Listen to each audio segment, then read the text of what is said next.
Welcome to the Change Exchange, where we are helping you find ways to make the most out of your paycheck. The day you start working, banks, retail stores, cell phone providers will be knocking on your door to offer you credit. On average, you will be able to get 3,000 rands worth of credit for every 1,000 rand you earn. The problem is you have to pay the money back with interest. And it's not long before you realize that most of your paycheck is going each month to pay for stuff that you bought a couple of months or even years ago, and very little is going towards your future. Just don't go there. What many people do not realize is there are a number of hidden costs when taking on a loan. I researched how much one would pay to buy a washing machine on hire purchase. And despite legislation that limits how much creditors can charge for interest, the results were shocking. Basically, a machine for 2,800 rand paid off over 24 months cost 7,000 rand. That is more than double the value of the machine. Based on this quote, you would have paid 300 rand a month.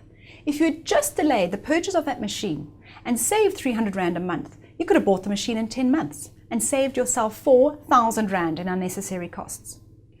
Once you bought the machine, you could continue to put that 300 rand away into a savings account and move from being indebted into creating wealth.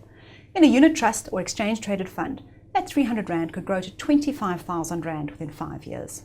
So let's have a look at what you are really paying for. Firstly, there are initiation fees, which are charged upfront to cover the administration costs of the loan.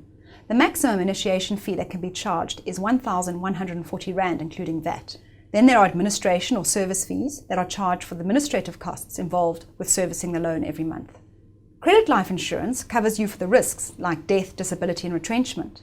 Although technically you're allowed to shop around for this cover, many lenders will not lend the money unless you cover with them, and the rates can be very steep. When buying a household item, you will be asked to have product insurance against loss or damage of the item you're buying.